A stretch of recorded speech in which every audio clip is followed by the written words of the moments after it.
Saudara, penetapan kilat Wakil Ketua DPR Adis Kadir sebagai calon hakim konstitusi usulan DPR menuai kritik. Transparansi hingga independensi Adis Kadir dikhawatirkan akan mempertaruhkan marwah Mahkamah Konstitusi sebagai benteng terakhir keadilan konstitusi.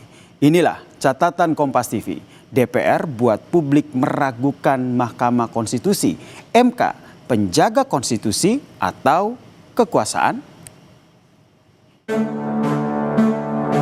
Profesor Dr. Insinyur Haji Adis Kadir, SHMU, sebagai Hakim Konstitusi pada Mahkamah Konstitusi usul Dewan Perwakilan Rakyat Republik Indonesia.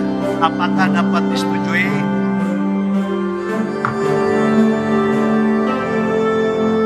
Presentasi hanya 10 menit, sendirian, tidak ada tanya jawab, maka dalam 25 menit selesai. Fit and proper test macam apa? Apakah fit and proper testnya proper? Penetapan Wakil Ketua DPR Adis Kadir sebagai calon hakim konstitusi usulan DPR pada Selasa 27 Januari 2026 secara kilat menuai kritik. Adis Kadir dikenal sebagai politikus senior Partai Golkar. Adis menjabat Wakil Ketua DPR RI, pernah duduk di Komisi Hukum, dan aktif dalam pembahasan berbagai undang-undang strategis. Namun, atas latar hukum itulah Komisi 3 DPR yakin Adis Kadir mampu menjalankan tugas sebagai hakim dengan penuh integritas. Jadi kita yakin Pak Adis akan menjalankan amanah ini dengan penuh integritas, menjaga kredibilitas, dan juga sekali lagi profesional karena Pak Adis juga memiliki latar belakang dari bidang hukum. Meski berlatar hukum, akademisi mengkritisi proses yang kilat dan cenderung tidak transparan ditambah dengan status dia sebagai politisi aktif dinilai rentan menimbulkan masalah etis. Pengamat hukum tata negara Bivitri Susanti menilai mundur secara administratif tidak serta-merta menghapus jejak politik dan potensi konflik kepentingan. Keterkaitan yang terlalu dekat dengan partai politik dinilai dapat mengganggu persepsi independensi. Juga toh tidak ada transparansi, kita nggak ada yang tahu, tiba-tiba sudah langsung dilakukan fit and proper testnya itu dan kemudian ditetapkan. Dari segi independensi, kita juga harus punya catatan bahwa yang namanya keterkaitan dengan sebuah lembaga tertentu, apalagi partai politik, itu seharusnya jadi pagar yang tinggi sekali untuk tidak boleh diruntuhkan ketika seseorang ingin menjadi hakim konstitusi. Kritik soal status Adis Kadir direspon Ketua Umum Partai Golkar, Bahlil Lahadalia. Bahlil menjelaskan bahwa Adis Kadir telah mundur dari partai politik sebelum pencalonannya sebagai hakim MK. Mewakafkan salah satu kader terbaik Partai Golkar yang dulunya adalah pimpinan DPR yang namanya Pak Adis Kadir, mewakafkan ke negara untuk menjadi hakim Mahkamah Konstitusi.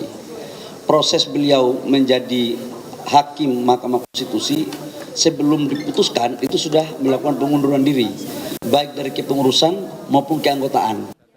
Mundurnya dari Golkar tidak serta-merta menghilangkan kekhawatiran atas kemerdekaan dan independensi Adis Kadir.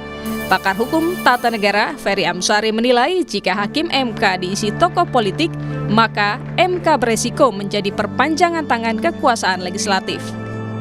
Kan sudah disampaikan DPR pesan-pesan khusus bagi hakim konstitusi terpilih ya, bahwa tolong jangan lupa Anda bagian dari kami, Anda dulu pernah buat undang-undang, jangan pula undang-undang ini yang kemudian Anda permasalahkan. Itu sudah menunjukkan keberpihakan dan kepentingan dalam pemilihan hakim. Masa DPR terbuka seperti itu ya, berkolusi terhadap hakim. Penetapan Adis Kadir sebagai calon hakim MK sekaligus membatalkan putusan DPR sebelumnya atas penetapan Kepala Badan Keahlian DPR Inosensius Samsul sebagai calon hakim MK pada Agustus 2025.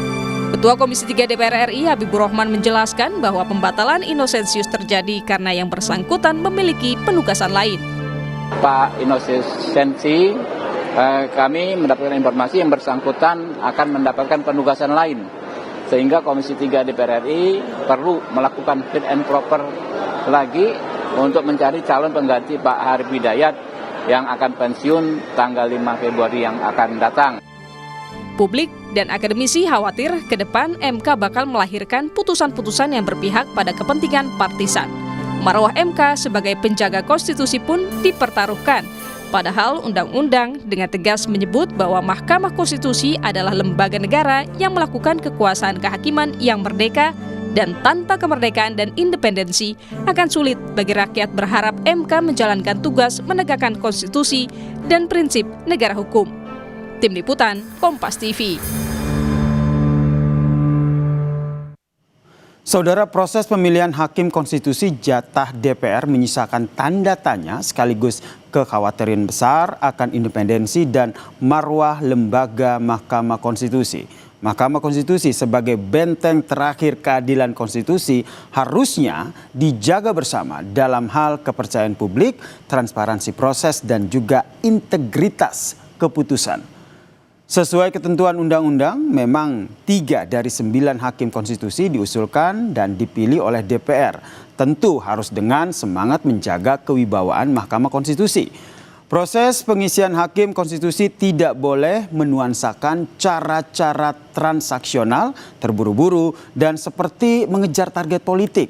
Proses penetapan Wakil Ketua DPR Adis Kadir sebagai Hakim Konstitusi menggantikan Arief Hidayat di Komisi 3 DPR dalam waktu singkat sekitar 30 menit tentu mengejutkan banyak pihak.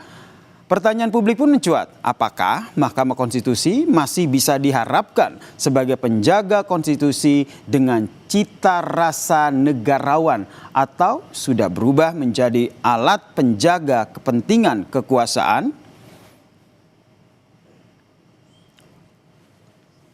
Pertanyaan yang harus dijawab melalui pembuktian bahwa Mahkamah Konstitusi tidak akan menjadi alat kepentingan partai politik dan kekuasaan dengan cara menjaga kemurnian pendapat konstitusi dalam setiap proses uji materi undang-undang, terutama yang langsung berkaitan dengan proses pemilu. Publik akan memantau apakah Hakim Konstitusi unsur DPR memang diutus dengan misi menjaga kepentingan politik kekuasaan atau sebaliknya datang sebagai hakim negarawan yang menjaga independensi Mahkamah Konstitusi. DPR masih punya utang penjelasan ke publik tentunya. Mengapa nama Innocentius Samsul yang sudah diputuskan sejak Agustus 2025 tiba-tiba hilang digantikan oleh Adis Kadir. Penjelasannya ini tentu menjadi penting setidaknya sebagai modal kepercayaan publik terhadap Hakim Konstitusi yang dipilih oleh DPR agar ada sedikit harapan di tengah kuatnya keraguan publik. Demikian catatan Kompas TV. Kita jumpa lagi pekan depan.